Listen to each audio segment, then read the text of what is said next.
The stock market dropped precipitously yesterday. We will give you all of the analysis. Plus, Quentin Tarantino is now under fire for apparently choking Uma Thurman or something. We'll discuss that. And Justin Trudeau proves that he is basically a human mop. I am Ben Shapiro. This is The Ben Shapiro Show.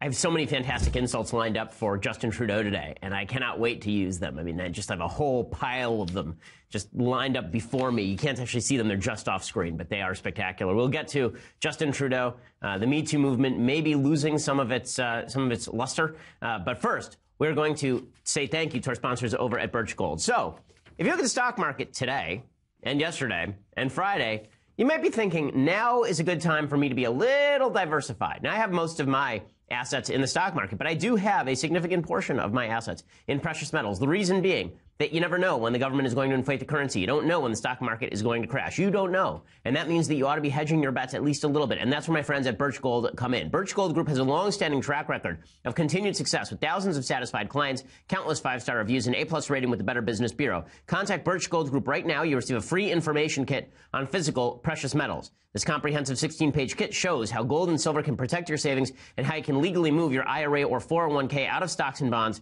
and into a precious metals IRA. To get that no-cost, no-obligation kit, go to birchgold.com/Ben. That's birchgold.com/Ben. Again, they're the folks that I trust with precious metals investing. Birchgold.com/Ben. Use that /Ben so that they know that we sent you. I mean, when the economy is this volatile, it's not necessarily a bad thing to have some of your money in precious metals. Birchgold.com/Ben. Okay, so speaking of the economy, the stock market dropped 1,000 points yesterday. It had gone all the way down 1,600 points yesterday. That followed a 666-point drop on Friday. Today, the stock market is basically bouncing around. It's last I checked, it's up by 56 points or so. But you never know. On days like this, you really don't know until about 3 p.m. Like late in the afternoon, you're going to find out when the stock market basically get close to closing and people decide where they want to finish their portfolio for the day if there's a major sell-off at the end of the day. Now, everyone is going nuts about this. Oh my God, it was the single largest stock market drop in the history of the United States in terms of pure points. Well, who cares about pure points? That's stupid. That's like saying that the GDP every year in the United States goes up. In pure dollar amounts, that's true. In terms of percentage amounts, that's not necessarily the case in any significant order. And that's the case with regard to the stock market drop. Just because the stock market dropped 1,500 points at one point, it was about a 3%, 4% drop yesterday. That is not even close to the top 25 stock market drops of all time. So people who are saying that this is the end of the world are stupid. By the same token, now President Trump, I've been saying this for literally his entire presidency. The president of the United States, when he goes out and he uses the stock market increase as an indicator of economic health, I said this while Obama was president. I've been consistent in saying it while Trump was president. The stock market is not a good reflection of the underlying economic fundamentals. Plus, the stock market is not the responsibility of any one president. So the idea that President Trump came into office and therefore he is responsible solely for stock market increases and decreases is stupid. I said the same thing about President Obama, so I've been entirely consistent on this point. Another thing to know, when you see headlines saying that trillions of dollars wiped out in wealth, billions of dollars wiped out in wealth, not unless you're one of the people who actually sold. Right? So if you have a 401k, your 401k is worth less than it was yesterday at the beginning of the day. Sure, that's true. If you tried to sell it, it would be worth less. But are you selling your 401k today? Do you have to cash out today? If you're not cashing out today, the answer is you lost zero money. This is why Warren Buffett was famous for saying things like during the 2008 crash, people would say, well, your entire portfolio, you lost billions and billions of dollars. And Buffett would say, well, no, I didn't. I didn't sell. I didn't lose anything. And when the real estate market goes down, if you don't sell your house, you didn't lose any money. The value of your house may have gone down, meaning if you sold your house, what would it be worth today? But if you're not selling your house today, what do you care? And consequently, when the stock market rises, when they say Jeff Bezos made $1 billion in a day. No, he didn't. He didn't sell any of his stock. I mean, the value of his stock went up. So presumably if he tried to sell his stock, the value would be higher. But if you're not buying and you're not selling, then you're not winning or you're not losing money or gaining money. Okay, it's just the facts of life there, folks. The only people who may have lost money yesterday without actively selling are people who are on what are called margin calls, people who have margin accounts with a brokerage firm where they're basically borrowing money from their stockbroker in order to buy stock. And if the stock market goes down too much, then the stockbroker goes back to the person with the margin account and forces them to pay up some more money to buy more stock to keep the margins up to shape. But that's relatively rare unless you're a professional investor. Most people do not have margin accounts. So is it the end of the world? No, it's not the end of the world. And it's not just me saying this. The New York Times is saying this. The New York Times, which has an interest in putting forward the notion that Donald Trump is leading to economic collapse. Neil Irwin over at the New York Times says, ignore the stock market. The underlying economy looks fine. He says, What is the stock market telling us with its precipitous drop over the last several days? In all likelihood, not much of anything. That's because the stock market, though crucial in the long run for individuals accumulating wealth and companies raising capital, is so erratic as to be useless in providing information about the short run. The 8.5% drop in the S&P 500 could signify the onset of a global recession. It could also mean that some trading algorithms at a big hedge fund collided in weird ways. For what really matters, the well-being of the economy, look first to fundamental economic data. Second, look to bond market and other financial market indicators that are more reliable measures of investor expectations than stock prices. Basically, there's a theory going around over the last few days that the reason the stock market had a drop is because, number one, the wage data was goods, meaning the wage data went up, and so that meant that profit margins of companies were going down, so people sold some stock. That's possibility number one. Possibility number two is there were some signals from the Fed that the interest rates were going to rise, and that would make the lines of credit a little bit harder to get, and that means that the stock market is going to drop a little bit. Bond yields, I guess, were up, and so the stock market went down. Sometimes when bond yields go up, the stock market goes up. In any case, here's what Neil Irwin says, is there's good news on both fronts, as both point to a global economy that will continue growing steadily in the months and years ahead, perhaps with inflation that is a bit higher than in the recent past. This contrasts with market sell-offs with drops in 2011, 2015, and 2016, which coincided with pessimistic signals in both economic data and the bond market. The stock market can, when looked at in concert with these other indicators, provide some useful insight. Right now, it appears to be more noise than signal. And he says the economic data has been solid in recent weeks. On Friday, the Labor Department reported the U.S. added 200,000 jobs in January. The Federal Reserve Bank of Atlanta says they're looking at a 4% annual increase of economic expansion, which is a major number. That was the number that Trump promised, and people were skeptical he was going to get. Of course, there's plenty of statistical errors built into these numbers. They may turn out to be incorrect, but the bond market is looking optimistic about the future. Prices suggest that continued growth without inflationary overheating is the most likely future. The stock market has lost some ground since the start of the year because of the sell-off on Monday, but the yield on 10-year Treasury bonds is up in that span from 2.4% to 2.75%, which thinks that bond investors think steady recovery will allow the Federal Reserve to raise interest rates gradually. So in other words, this is just a market correction. Okay, now, it may take a few months for the stock market to go back up to what it was, but the idea that we are in a full-scale economic collapse is really stupid. There's no evidence to that effect. Now, maybe that's what it turns out to be, but we haven't seen that, and we haven't seen any underlying fundamentals that would suggest that at this point. This is why it's so dumb for commentators to blame or credit the stock market for a particular president. So Sean Hannity, he's a good guy, but this is so dumb. Yesterday, he blamed the plunge in the Dow on Barack Obama, who has not been president since last I checked, January of 2017. It is now, for those who missed it, February 2018. But I guess that if Obama can blame Bush, then Hannity can blame Obama. Here's Sean going after Barack Obama for the Dow plunging a year and a half after he left office. Because the Obama economy was so weak all of these years, we had just artificially cheap money. Now, what's cheap money? Cheap money is when you can borrow at ridiculously low rates.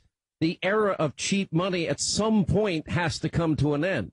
Okay, so Sean isn't completely wrong about this, but it's not quite that simple. The fact is that they're not looking at tremendous inflation rates right now. I agree with his analysis of the stock market under Obama, but that wouldn't explain why the stock market has continued to rise under President Trump, even as the money supply tightens, because the Fed has been raising rates gradually. In any case, the stock market has very little to do with politics in the end. It has a lot more to do with confidence in particular companies. People don't buy, you buy indices if you're in a 401k, but most people don't buy indices. Most people buy certain stocks, right? They're picking a certain bundle of stocks, high-risk stocks, low-risk stocks. Here's the deal, folks. You want to make money in the stock market, take a little bit of money, invest in the stock market every month, and just leave it there. Just leave it there forever, right? Until you need it. Okay, if you did this and you've been doing this for your entire life, then when the stock market goes down, like this month, I'm excited. I do this every month. This month, I'm excited. I just got a discount on stocks. I get to buy a bunch of them. Right? Next month, presumably when the stock market goes up, I will buy again. And there's a good way to incrementally increase your portfolio, whether the stock market goes up or whether the stock market goes down. But everybody who's panicked when the stock market takes a dip like this, and, we must need major government intervention, unless there is a serious underlying economic problem like there was in 2008, government intervention is usually unnecessary and even more so counterproductive. Okay, so in just a second, I'm going to talk about Quentin Tarantino and Justin Trudeau and the insanity of the feminist left and the Me Too movement and what they're doing, because it really is getting kind of crazy out there. First, I want to say thank you to our sponsors over at Thrive Market. So, you want to eat healthy, but you don't want to go over to Whole Foods and deal with all the schmucks in the Ford Priuses, in the Toyota Priuses, who are driving around with their bumper stickers that say "Save the Whales" and clogging up the parking lot because they don't know how to drive with their silent killer Priuses. You don't want to do that, right? You don't want to go to one of these overpriced organic food markets. Instead, what you want to do is go to Thrive Market. It's an online grocer with a mission to make healthy living affordable and accessible to everybody. They cut out the middleman. For the first time in history, you can purchase premium non-GMO organic products at wholesale prices. It's all delivered to your door. Plus, you can organize the products by a high number of certain indicators that you're looking for. So they have a kosher thing for me. So that's great. I can get a bunch of products that I know are kosher from Thrive Market. In one click of a button, you can sort Thrive Market's catalog by 90 values based on your dietary needs, from vegan to gluten-free, from paleo to non-GMO, and more. And they have a hyper-curated catalog. So you might find 15 almond butters at your local health store, and they'll all be really expensive. But at Thrive, they've narrowed it down to 3 or 4 almond butters. They are the best. And you know they're sourced from the best of the best. It's not just foods, by the way. It's supplements, protein powders, all the stuff that you're going to use if you're working out. And you can get them at 50% off retail. So everything is a lot less expensive than if you were to go to that organic food market, bull your way through all of the people with 7 nose rings and make your way to the counter with your protein powder that's 50% overpriced. Instead, you can go to Thrive Market. For my listeners, my friends at Thrive Market are offering you $60 of free groceries, pretty awesome deal, plus free shipping and a 30-day free trial. That is an incredible deal. Keep in mind, Thrive Market's prices are already 25 to 50% off retail, and now they're offering an extra $60 of free groceries. So again, $60 of free groceries plus free shipping and a 30-day free trial, which is an amazing deal when you go to thrivemarket.com/Shapiro, thrivemarket.com/Shapiro, and you get your instant $60 off of free groceries, which is, again, that's a lot of money that they're giving you right off the top. Thrivemarket.com/Shapiro. Eat healthy, eat fresh, and do it from the comfort of your own home without having to go to one of these organic food markets that's filled with obnoxious people. If I have not made that clear, I hate going to Whole Foods. I mean, so this is why Thrive Market is great. Thrivemarket.com/Shapiro. Check it out. Get your instant $60 of free groceries and that 30-day free trial. And when you use /Shapiro, you let them know as well that we sent you. Okay, so meanwhile, the feminist movement, the Me Too movement, there was talk about whether they were going off the rails. Apparently, they have gone full scale off the rails. We begin today with Justin Trudeau. Suffice it to say that Justin Trudeau is Owen Wilson from Meet the Parents, except without the woodworking skill. Justin Trudeau is one of the more obnoxious, sycophantic, ridiculous, idiotic teenage girls in a boy's body that I've ever seen. I mean, it's insane. The guy's only famous because his dad was Gary Trudeau. His previous life, what did he do in his previous career? I can't remember. It was something ridiculous. It was like he was a grocery checker or something dumb. He was not that grocery checkers are dumb, but it's not really a qualification for being Prime Minister of Canada. His career before that, let's see. In 2009, he was appointed to the Liberal Party's critic for youth and multiculturalism. In 2011, he was appointed as critic for secondary education. He worked as a teacher in Vancouver. He completed 1 year of an engineering program. 1 year. And then 1 year of a master's program in environmental geography. And he worked and he was an athlete or something. And so there's a bunch of pictures with his shirt off, and apparently this makes the lady swoon or some such nonsense. In any case, Justin Trudeau was on camera, and he said several silly things on camera. Here's one of the silly things that he said on camera. He was asked, someone wanted to ask him a question about mankind. The person asking the question happened to be a female student, like a woman. So Justin Trudeau mansplains to her that she shouldn't use the word mankind. Oh my goodness, just watch this moron. Maternal love is the love that's going to change the future of mankind. So we'd like you to we like to say people kind, not necessarily mankind. What the F is wrong with this guy? People kind? Do you mean humankind, like an actual word? People kind? Yeah, as Jack Handy once said, mankind is made up of 2 words, mank and ind. You don't know what either of them means, and that's why mankind is so mysterious. But still, Justin Trudeau, my God, the man is, if the song Imagine could take human form and then eat a Tide Pod, that would be Justin Trudeau. Do you understand the stupidity of this? First of all, the word mankind comes from humankind. It is just a shortened version of humankind. Is there any woman on earth who's serious about feeling offended when people say mankind? Of course, mankind includes women. Okay, we're the species of man. It doesn't mean we are a species only of men. The levels of stupidity. But this is supposed to be empowering for women. Honestly, if you're a woman and you feel empowered because a man just mansplained to a woman that she can't use the word mankind, if that makes you feel more feminist because Justin Trudeau just told a female student who was talking about the power of motherly love that she shouldn't use the word mankind, that makes you feel like a real feminist, let me suggest that something is wrong with you in the head. That wasn't the only dumb thing that Justin Trudeau said yesterday. Justin Trudeau also compared ISIS terrorists, apparently, to immigrants from Vietnam, Greece, and Italy, which makes perfect sense. First of all, the fact that one of the reasons Canada is successful as a country is because we have been open to people fleeing persecution, fleeing war zones, looking for a better life for themselves and their kids. When we welcomed in waves of refugees, whether it was the Ismaili refugees in the early 70s, whether it was the Vietnamese boat people in the early 80s, whether it was people fleeing the devastation of the Second World War from Southern Europe in the 50s and 60s, the Italian communities, the Greek communities, the Portuguese communities, and others. Okay, so here's the problem with this. The question that he was asked here, the question that led to him saying all of this was a question about letting in people who could be affiliated with ISIS.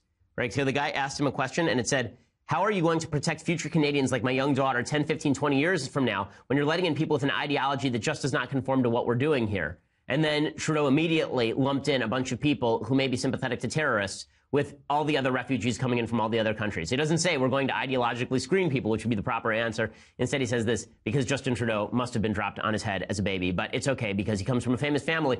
Lest it be said that America is stupid for electing President Trump or for electing George W. Bush or for electing Kennedys or legacy families. Canadians, before you get on your high horse about this is your prime minister, guys.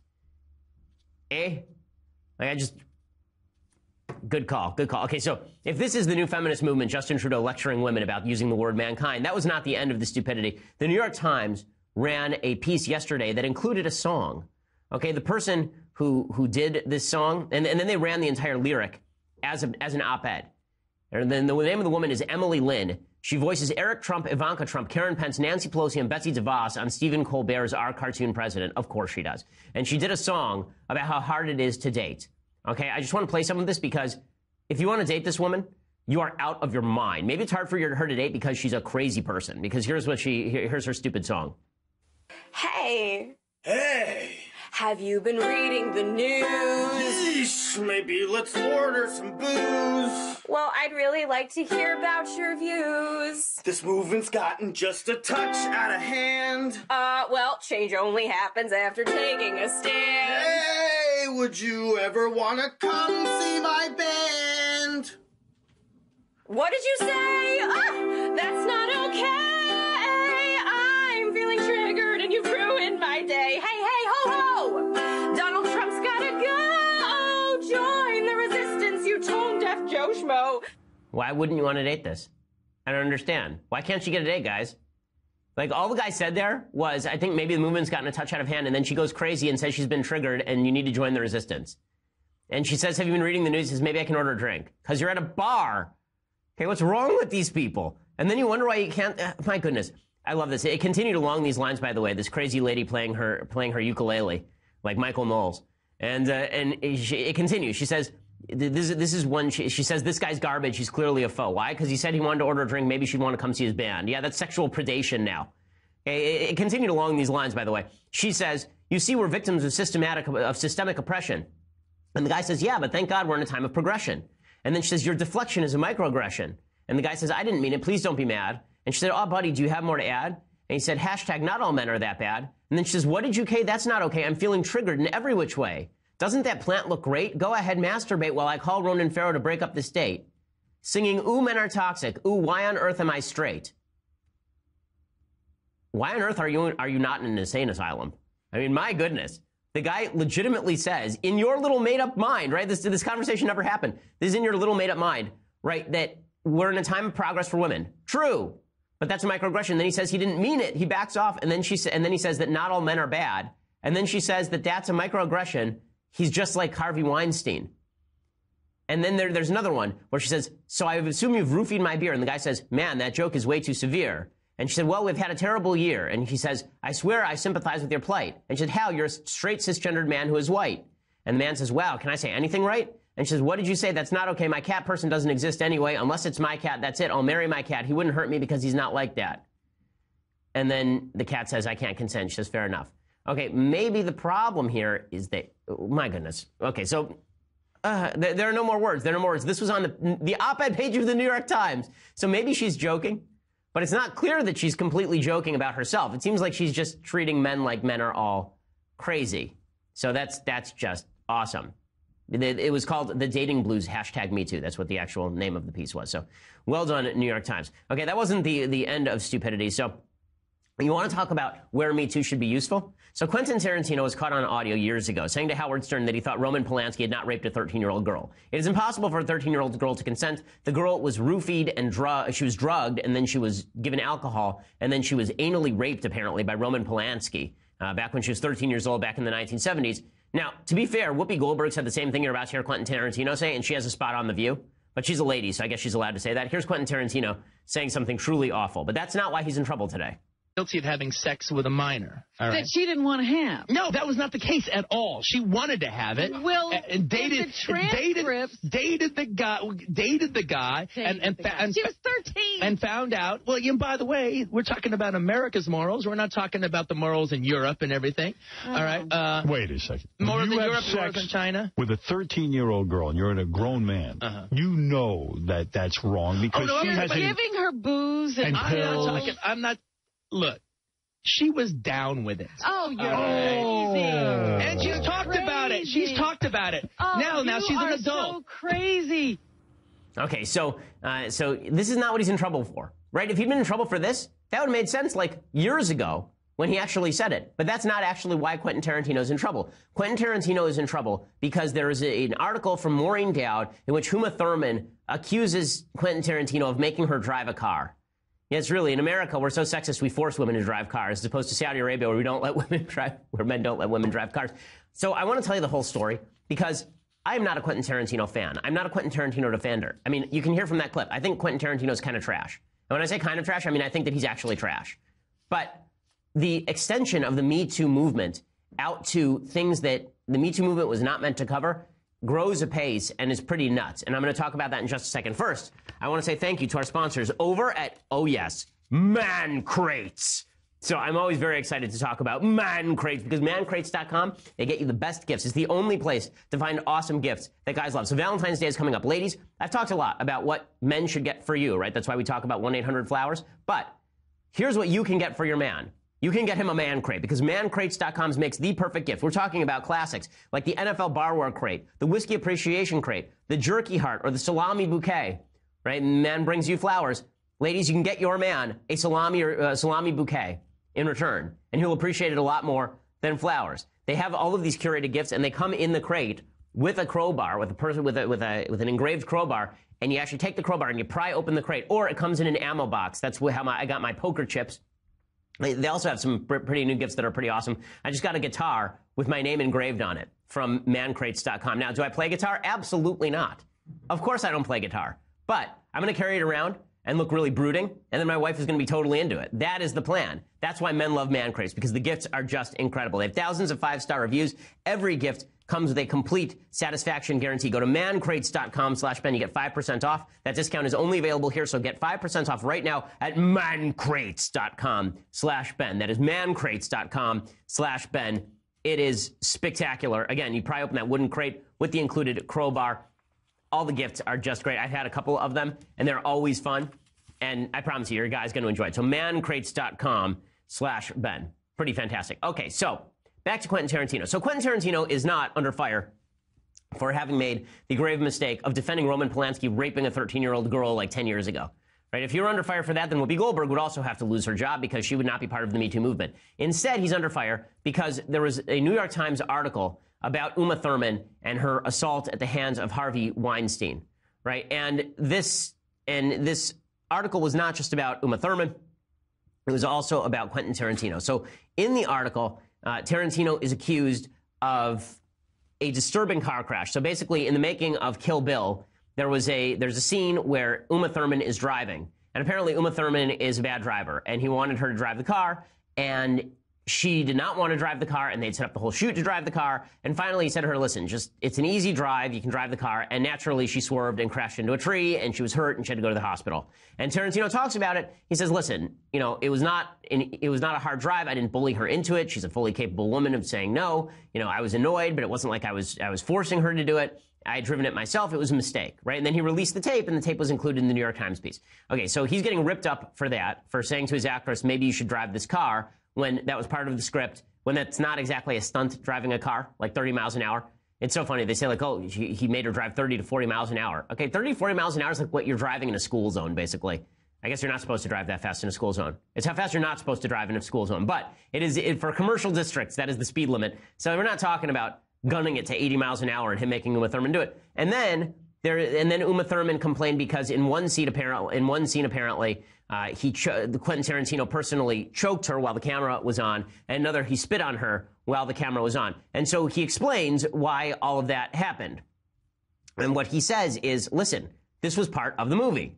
Right, part of the movie. And if you've ever seen Kill Bill, Kill Bill is an insanely violent movie. It's one of the most violent movies ever made. The whole thing is a revenge flick, a revenge fantasy flick, in which people have limbs cut off, in which blood is everywhere. There's a scene where Uma Thurman takes out like 50 guys. There's another scene where she kills a mother. Right? I mean, she has a baby carved out of her. I mean, like it's really egregious. The movie. It's a violent porn flick, and that's what Tarantino does.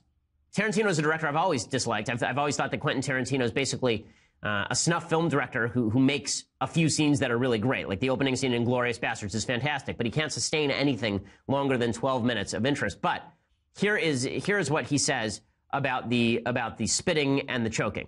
So in the article, this Deadline Hollywood interviewing Quentin Tarantino. In this article, Uma complains about being choked by you in a scene. He says, let me address that. According to Uma, you know there are not quotes around that. Uma didn't share that with Maureen Dowd. Maureen Dowd interviewed other people on the set who mentioned it to her. If you notice, all that choking and spitting stuff is not in quotes from Uma. It's part of Maureen Dowd's prose. For some reason, there's a lot of hay being made out of this, which I don't understand at all. You've seen movies where somebody spits in somebody's face. And Deadline Hollywood says many. He says, well, that's what that was. A scene where somebody spits in somebody's face. I can explain why I did it exactly, but my question is, what's the effing problem?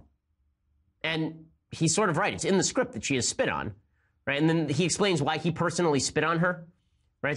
So he says, we've all seen movies where people get spit in the face. I'm assuming if it was a two-shot and Michael Madsen spat in her face, that probably wouldn't be an issue. But that wasn't the shot. The shot was Michael Madsen had snuff juice, and he seemed to spit out a stream of snuff juice. Got to Uma's face on the ground, and you see it hit her. Naturally, I did it. Who else should do it? A grip? One, I didn't trust Michael Madsen because I didn't know where the spit's going to go if Michael Madsen does it. I talked to Uma and I said, look, I've got to commit to doing this to you. We even had a thing there. We were going to try and do it with a plunger and some water. But if you had snuff juice to water, it didn't look right. It didn't look like spit when I hit her when we tried that. It needed to be a mix of saliva and the brown juice. So I asked Uma, I said, I think I need to do it. I'll only do it twice at the most 3 times, but I can't have you laying here getting spit on again and again because someone else is messing it up by missing. It's hard to spit on people, as it turns out. So apparently Quentin Tarantino fancies himself a spit expert.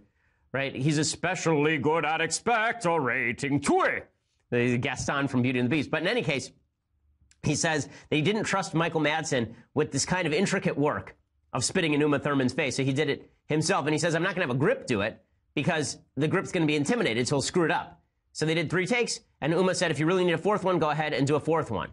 So in other words, Uma consented to this because she's an actress. And actresses do all sorts of stuff in films. And she did many things in these movies that would probably not be pleasant to experience. How about the choking? So here's what Tarantino says. He says, in the case of the choking, when Gogo, who's Chiaka Kuriyama, throws her chain ball at the bride and the chain wraps around her neck, and then she's getting choked by it, frankly, I wasn't sure how we were going to shoot that scene. Wrap a chain around the neck, you got to see the choking. I was assuming that when we did it, we would maybe have a pole behind Uma that the chain would be wrapped around so it wouldn't be seen by the camera, at least for the wide shot. But then it was Uma's suggestion to just wrap the thing around her neck and choke her. Not forever, not for a long time, but it's not going to look right. I can act all strangly, but if you want to get my face red and the tears to come to my eye, then you kind of need to choke me, right? So it was Uma Thurman's suggestion. And so he did it again with Diane Kruger because it worked so well in Kill Bill. He says that when he did Inglourious Basterds, he went to Diane Kruger and said, look, I've got to strangle you. If it's just a guy with his hands on your neck, not putting any kind of pressure, and you're doing this wiggling death rattle, it looks like a normal movie strangulation. It looks movie-ish, but you're not going to get the blood vessels bulging or the eyes filling it with tears. You're not going to get the sense of panic that happens when your air is cut off. What I would like to do with your permission is just commit to choking you with my hands in a close-up. We'll do it for 30 seconds or so, and then I stop. If we need to do it a second time, we will. After that, that's it. Are you down to committing to it so we can get a really good look? It'll be twice, and only for this amount of time, and the stunt guy was monitoring the whole thing. Diane said, yeah, sure. She even said on film, on an interview, it was a strange request. By that point, I trusted Quentin Tarantino so much that sure. We did our 2 times, and then like Uma with the spitting thing, Diane said, okay, if you need it, do it once more, you can. This is an issue of me asking the actress, can we do this to get a realistic effect? She agreed with it. She knew it would look good. She trusted me to do it. I would ask the same thing with a guy. In fact, I'd probably be more insistent with a guy. So everybody's like all over Quentin Tarantino because he asked actresses and they said yes. If they didn't want to do it, they could say no. If they wanted to do it a different way, they could say no. They all have agents. These are all actresses who make millions of dollars. Okay, so there are lots of reasons to dislike Quentin Tarantino. There are lots of reasons to think that his films are fetishistic and violent and nasty toward women. I think that a huge percentage of them are. I don't like Quentin Tarantino's work. I think The Hateful Eight is one of the worst movies ever made. I think that there's plenty about Quentin. I think Pulp Fiction is wildly overrated. By the way, the idea that men are abused in violence here also in his movies is obviously true. I mean, men get the worst of it in his movies. But the idea that Tarantino did something truly terrible by asking these actresses if he could do it himself because he wanted it to be exactly right, directors are weird. Maybe this is a fetish of his, but if the actress said yes, I don't really see the major problem. Call me crazy, but I don't see the problem. Right? There are lots of in a movie. Jimmy Cagney smashes a woman in the face with a grapefruit. It's one of the most famous scenes in movie history. He does it as a gangster. Is that female abuse? Jessica Chastain seems to think yes. By the way, Jessica Chastain, the actress, she came forward and she said, "Do we really need more movies where a woman is shown being harmed to show that she's strong in overcoming that harm?" It's like, well, yeah, sort of, because that's every movie ever made, whether it's with a girl or a guy. There's not a movie that is made, particularly an action flick, where a man or a woman doesn't undergo some kind of trauma and then have to overcome that trauma. That's called the hero's journey. It's part of every single story ever. So yes. Now, does that mean that we have to be graphic about it? I think not, right? I'm a fan of movies where we weren't graphic about these things. Does it have to be something over the top? I don't think so. That's why I don't like Tarantino's films. But the idea that we have to change the entire storytelling mechanism when a woman consents to be in a movie for millions of dollars and then makes her celebrity and her fame off of doing these movies with her consent. Again, I'm failing to understand how it is that consent is the final value if you consent to something and then a third party doesn't like it. It's kind of weird how this works now. Okay, so as we continue, we're going to talk about more on Memogate. We're going to talk about what looks like an admission against interest from Devin Nunes. We're also going to talk about, what is there really a there and the malfeasance of the media, and also about the Mueller investigation. First, I want to say thank you to our sponsors over at the Business Wars podcast. So this is a brand new podcast, and it is fantastic. It's from Wondery. The basic premise of the Business Wars podcast is that everyday business is at war. Blue chips versus disruptors, American giants versus Chinese competition, founders against corporate raiders. Sometimes the prize is your wallet, sometimes it's your attention, and sometimes it's just the fun of beating the other guy. So this podcast about these battles between corporations, how some businesses beat other businesses, IBM versus Mac, McDonald's versus Burger King, right? This is Business Wars. It's hosted by David Brown. He's an economics reporter, managing editor of the Texas Standard. So whether you're talking about Coke versus Pepsi, two rivals in small businesses across the country, these are stories that are like dramatic thrillers about businesses struggling to survive in a cutthroat world. Business is pretty exciting when you're involved in it on a daily level, but if you don't know the stories of major businesses going at it, this is the best place to find out about it. The episodes are really well done. I've listened to a couple of them. They're fantastic. Go subscribe. Listen to Business Wars on Apple Podcasts or wherever you're listening to this. Subscribe right now. Business Wars on Apple Podcasts. If you like it, leave them a review as well. Business Wars, definitely worth the listen. Again, really enjoyable stuff. Okay, so the latest on Memogate. So the House has now voted to release the Democratic memo. So as you recall, there is the memo from Devin Nunes. Okay, then there is the House Intelligence Democrat memo that is supposed to rebut the memo from Devin Nunes. So on Monday night, according to Adam Schiff, they have voted to release a new memo that will supposedly rebuke the earlier memo released by Republicans last week. So as I mentioned, I don't think that the memo is a complete nothing burger from Devin Nunes. I also don't think that it's a huge something burger. I don't think it's the end of the world. It is unclear to me that the memo, for example, establishes what it seeks to do, which is the notion the FBI was out to get Trump and was getting Carter Page on bad grounds in order to nail Trump. I think that's a little bit of a conclusory finish to the memo. But I'm going to discuss all that in just a second. For the rest of this, you're going to have to go over to dailywire.com and subscribe. For $9.99 a month, you get a subscription to Daily Wire. That means you get the rest of our show, the rest of Michael Knowles' mediocre show. You get the rest of Andrew Klavan's show. All of those glories you get. Plus on Fridays, you get to be part of our mailbag. When you get the annual subscription, you get this, the very greatest in all beverage vessels, the leftist tears, hot or cold tumbler, unsurpassed. No one can compete with it. You may have heard other hosts talk about their mugs. No, this is the tumbler of the gods, the leftist tears, hot or cold tumbler. Check it out right now and get the annual subscription for $99 a year, which is cheaper than the monthly. Also, if you want to listen later for free, go to iTunes, SoundCloud, leave us a review. We always appreciate it. We are the largest, fastest growing conservative podcast in the nation.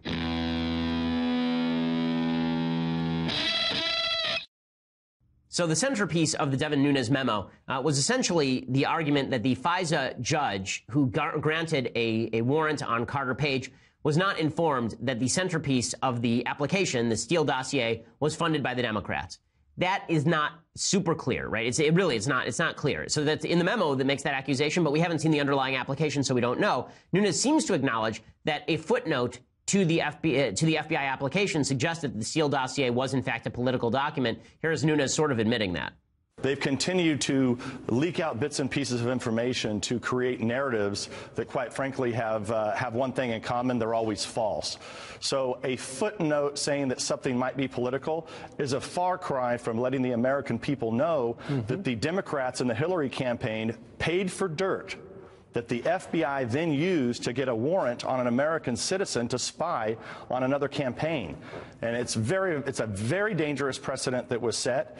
And what we're trying to do is just get the American public to understand. Okay, so that's sort of an admission there. I mean, buried in that verbiage is the admission that in a footnote they said that this is a political document. Adam Schiff says he doesn't know whether the FISA judge knew the dossier was backed by the DNC, but the judge certainly knew that it was a political document because it was mentioned. If it was mentioned in a footnote as a political document, is it necessary that the FBI mentioned that it was the Democrats who funded it? Or is it possible that, as long as the judge knows that it's politicized, then it's politicized, right? I mean, then we know that this is coming from a political place. Here's what Schiff had to say. What Schiff said is he said he can't go into details until they're made public, but he said that the FBI and DOJ did disclose the dossier was likely supported by a political act. So here's what I've been saying all along. All that has to happen here is the President of the United States declassifying the application, and then we can finish all of this nonsense. Meanwhile, there are going to be more memos that come out. Representative Jim Jordan, a guy who I think has his heart in the right place and is a quite good representative from Ohio, he says the FBI did not tell the FISA court who paid for the dossier. That may be the case. The question is it malfeasance if they say that the FISA warrant was that the dossier was political, but it didn't mention the DNC specifically? Here is Jordan making that case.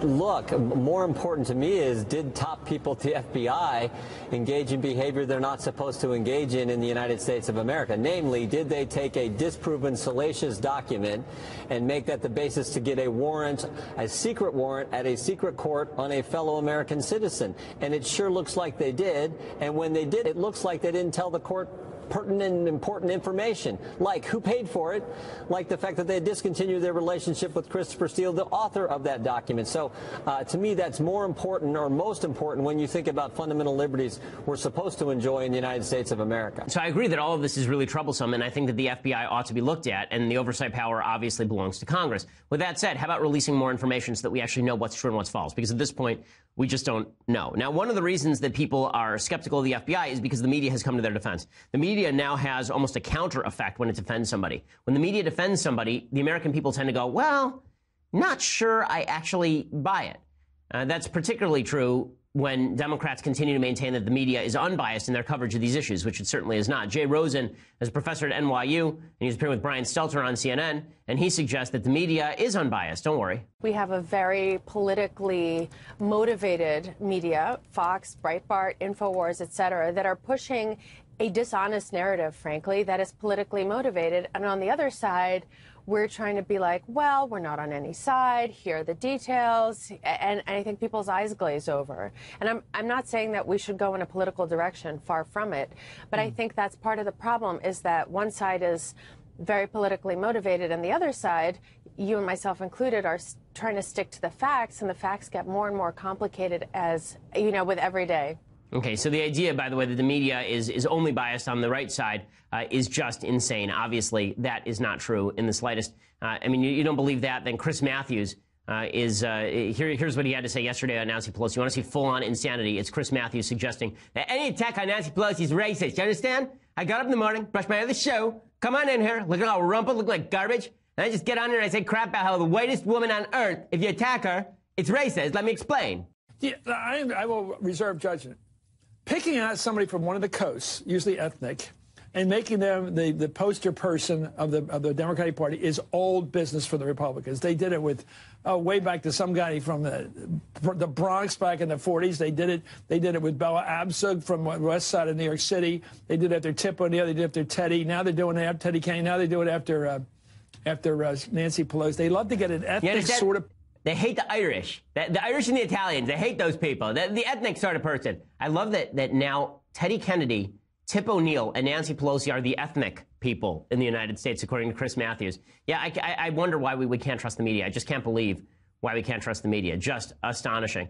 So that is the latest on memo abuse. By the way, it is now clear that Trump's lawyers are telling him the right thing. He had suggested earlier, a few weeks ago, that he would talk to Robert Mueller. The White House lawyers are telling him not to talk to Robert Mueller. This makes perfect sense. You do not want the President of the United States falling into a perjury trap just because he says stuff. As an example of Trump just saying stuff, the Democrats are going nuts because Trump yesterday in a speech, he suggested that the Democratic reaction to the State of the Union was actually treason, like we should hang them. And everybody on the left decided to go completely berserk about this. Here's Trump making this ridiculous case. So that means they would rather see Trump do badly, okay, than our country do well. That's what it means. It's very selfish. And it got to a point where I really didn't even want to look too much during the speech over to that side, because honestly, it was bad energy. No, it was bad energy. You're up there. You've got half the room going totally crazy, wild. They loved everything. They want to do something great for our country. And you have the other side, even on positive news, really positive news like that, they were like death and un-American. Un-American. Somebody said treasonous. I mean, yeah, I guess why not? You know, can we call that treason? Why not? And why not? Because it's stupid. It's not treason to dislike your speech, dude. The identification of Donald Trump with America has always bothered me. It bothered me when Barack Obama did it. I am America. And if you dislike me, it's because you dislike America. And I got Trump doing the same thing. It's stupid. It's ridiculous. Is Trump joking? He's clearly not joking when he says they're un-American. When he says that it's un-American because they're sitting there. And listen, do I think that it's a particularly American thing for them to sit when he says that we stand for the national anthem, or for them to sit when he says black unemployment is low? I don't think it's a great thing, right? I think that it's particularly ridiculous. I think it's un-American because I think un-American applies to things that are actively against the United States. I don't think it's against the United States to not stand for the president when he's announcing something you don't want to credit him with. But he is clearly joking when he says it's treasonous. Should I call it treasonous? Why not? Should I call it treason? He's doing the Saturday Night Live routine, this kind of late night comedy bit, and the entire media loses their mind. He said that these people are treason. He wants to hang the Democrats. First of all, if I had 5 cents for every time a Democrat suggested that I was treasonous, I would be a very wealthy man indeed. The fact is the Democrats accused Republicans of being terrorists when it was just the Tea Party protesting overspending. The Obama administration suggested that it was treason when Rush Limbaugh suggested that he wanted Obama to fail because he didn't like Obama's policies. If you had a full list, I think Dan McLaughlin over at National Review has a full list of all the different times Democrats have suggested that Republicans were involved in treason. I mean, how many Democrats have suggested that the Trump campaign was involved in treason based on allegations of collusion with Russia that have yet to be proved? And over and over again, you hear the word treason thrown out. No, of course it's not treason. Yes, the president shouldn't say it, but he is the president. Trump's going to say stuff like this. That is not a shock in any way, shape, or form. It's not a shock because it's just dumb. Right? It's just dumb, and we all know that it's dumb. So, this is a problem with electing a president of the United States who has a significant lack of character, but it is not a problem in the sense that you actually... Does anyone who's actually protesting Trump today think that Trump is actually going to initiate treason charges? Does anyone think that he's going to go round up the Democrats and throw them in jail without habeas corpus, like Abraham Lincoln? Does he really think that that's going to happen? Of course not. Of course not. So this is another case where it's like you don't take Trump seriously. You're just annoyed by the stupidity of the comment. It is a stupid comment. It is something he shouldn't have said. But people who are taking it seriously seem to me to be doing so selectively, simply in order to get what they want from Trump, which is the image of a crazy person. Okay, so now let's do some things I like, and then we shall do some things that I hate. So today, things I like. So today's things I like comes from... Again, when I go on plane rides, this is the only time lately I've had a chance to watch movies. But this movie is The Foreigner. This movie was really, I would say, mispublicized. So it was publicized as a Jackie Chan action flick. It is not, in fact, a Jackie Chan action flick. It's actually a political thriller, and the main character really is not Jackie Chan. The main character is really Pierce Brosnan. So Pierce Brosnan, who plays the villain, is a former IRA guy who is now a minister for the British government in charge of sort of tamping down violent tensions in Ireland. And there's a bombing that kills Jackie Chan's daughter, and Jackie Chan is trying to pressure this guy into finding the name of somebody who is of the bombers responsible. The truth is that Jackie Chan is almost ancillary to the plot. You could almost cut Jackie Chan completely out of the plot, and it could just be a political potboiler about a guy who's trying to decide whether or not to go back to his old ways of terrorism, or whether he is trying to root out terrorists inside his own organization. Like, Jackie Chan's just there for some cool action scenes, and there are a couple of really Jackie Chan scenes that are great. It's not full-on kind of... Jackie Chan, in his youth, was one of the great physical comedians in the history of screen. I mean, he's like Buster Keaton good in terms of some of the stuff that he does in some of his earlier films, like Shanghai Noon and such. But in this film, he plays a really disillusioned former Viet Cong guy who has decided not to be violent anymore and has come to the UK, and he's already lost a wife and daughter, and his second daughter is killed in a bombing. So here's a little bit of the preview. Everyone's already inside. Bye, Dad.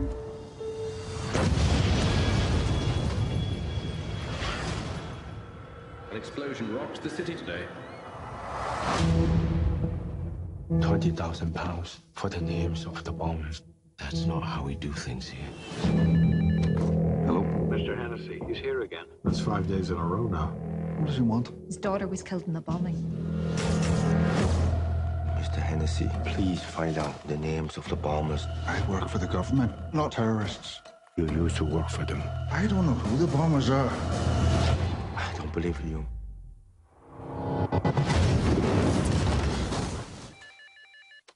It's him. You would tell me the names of the bombers. They kill me on Tuesday. He's trained. Okay, so Jackie Chan, again, the main character of this film is Pierce Brosnan. I think he gets more screen time than Jackie Chan, and he is quite good in the film. I think it's a very good film that was completely played not as a potboiler, but as an action flick, which it really is not. Okay, time for a couple of quick things that I hate. So Doritos is just being mocked insanely because they have decided to make now a Dorito flavor brand for women, designed specifically for women. In a recent interview with Freakonomics, the head of Doritos, he's the head of global giant PepsiCo, Indra Nouri, she says that, quote, men lick their fingers with great glee, and when they reach the bottom of the bag, they pour the little broken pieces into their mouths because they don't want to lose the taste of the flavor and the broken chips in the bottom. Women would love to do the same, but they don't. They don't like to crunch too loudly in public, and they don't like to lick their fingers generously, and they don't like to pour the little broken pieces and flavor into their mouth. And so Stephen Dubner, the host of Freakonomics, asked if the company is developing male and female version of the chips. She said, it's not a male and female as much as are there snacks for women that can be designed and packaged differently. And yes, we're looking at it, and we're getting ready to launch a bunch of them soon. For women, low crunch, the full taste profile, but not have so much flavor stick on the fingers. And how can you put it in a purse? Because women love to carry a snack in their purse. So Nuyi plays lead guitar in an all-girl rock band. She is one of only 27 female CEOs. So is this female empowerment? Because if a man had said this would be accused of being sexist. But she's a female, so I guess she's allowed to say it now. People were laughing at this insanely because they're calling it Lady Doritos and just mocking the Lady Doritos. So yes, I guess the way you'd have to market this is by saying that Lady Doritos have 77% the crunch of male Doritos. They don't get for every dollar you get in Doritos crunch for males, you get 77 cents of crunch for the ladies. So there is that. In other news, apparently Harvard is now going to ban single-sex organizations, which is totally crazy. According to Reason.com, as Harvard reaffirms its ban on single-sex organizations, female clubs will become gender-focused, while all-male organizations will be slapped with sanctions. In May 2016, Harvard University banned single-sex clubs, stating such groups, quote, propagated exclusionary values and maintained forms of privilege. The ban, which bars members of single-sex organizations from leadership positions, athletic teams, and scholarships, targets all single-sex organizations, from finals clubs to frats. While many at Harvard championed the new policy as an antidote to the campus's sexual assault problem, others were concerned about how the ban would impact single-sex female groups. So a bunch of female students were upset about it. And so Harvard reaffirmed the ban on single-sex organizations. But while all male groups will be immediately punished by their choice to remain sex-exclusive, all female groups will be given up to a 5-year grace period during which they could remain gender-focused while complying with the policy. This is all stupidity. It is wild stupidity. There should be male groups, there should be female groups, there should be Jewish groups, there should be Christian groups, there should be Muslim groups. You should be able to form whatever group you please to get together with people of like mind.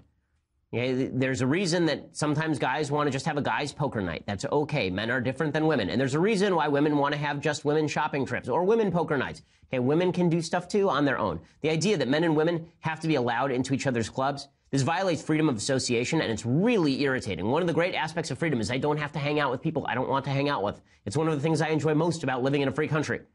Once you have people suggesting that I have to have my group let in people from the opposite sex because we have to somehow show that we're tolerant. It defeats the purpose of me having freedom to associate. And again, the women are right when they protest and they say, well, if we want to have an all-female safe space, let us do that. Well, yeah, they should be able to do that. People should be able to get together with the people they want to get together with. Otherwise, everything is stupid. Okay, we will be back here tomorrow with more. We'll have the update on the stock market. I'm Ben Shapiro. This is The Ben Shapiro Show. The Ben Shapiro Show is produced by Mathis Glover, executive producer Jeremy Boring, senior producer Jonathan Hay. Our technical producer is Austin Stevens, edited by Alex Zingaro. Audio is mixed by Mike Coromina. Hair and makeup is by Jesua Alvera. The Ben Shapiro Show is a Daily Wire Forward Publishing production. Copyright Forward Publishing 2018. In May 2016, Harvard University banned single-sex clubs, stating such groups, quote, propagated exclusionary values and maintained forms of privilege. The ban, which bars members of single-sex organizations from leadership positions, athletic teams, and scholarships, targets all single-sex organizations, from finals clubs to frats. While many at Harvard championed the new policy as an antidote to the campus's sexual assault problem, others were concerned about how the ban would impact single-sex female groups. So a bunch of female students were upset about it, and so Harvard reaffirmed the ban on single-sex organizations, but while all male groups will be immediately punished by their choice to remain sex-exclusive, all female groups will be given up to a 5-year grace period during which they could remain gender-focused while complying with the policy. This is all stupidity. It is wild stupidity. There should be male groups, there should be female groups, there should be Jewish groups, there should be Christian groups, there should be Muslim groups. You should be able to form whatever group you please to get together with people of like mind. There's a reason that sometimes guys want to just have a guys' poker night. That's okay. Men are different than women. And there's a reason why women want to have just women shopping trips or women poker nights. Okay, women can do stuff too on their own. The idea that men and women have to be allowed into each other's clubs, this violates freedom of association, and it's really irritating. One of the great aspects of freedom is I don't have to hang out with people I don't want to hang out with. It's one of the things I enjoy most about living in a free country. Once you have people suggesting that I have to have my group let in people from the opposite sex because we have to somehow show that we're tolerant, it defeats the purpose of me having freedom to associate. And again, the women are right when they protest and they say, well, if we want to have an all-female safe space, let us do that. Well, yeah, they should be able to do that. People should be able to get together with the people they want to get together with. Otherwise, everything is stupid. Okay, we will be back here tomorrow with more. We'll have the update on the stock market. I'm Ben Shapiro. This is The Ben Shapiro Show. The Ben Shapiro Show is produced by Mathis Glover, executive producer Jeremy Boring, senior producer Jonathan Hay. Our technical producer is Austin Stevens, edited by Alex Zingaro. Audio is mixed by Mike Coromina. Hair and makeup is by Jesua Alvera. The Ben Shapiro Show is a Daily Wire Forward Publishing production. Copyright Forward Publishing 2018. Copyright Forward Publishing 2018.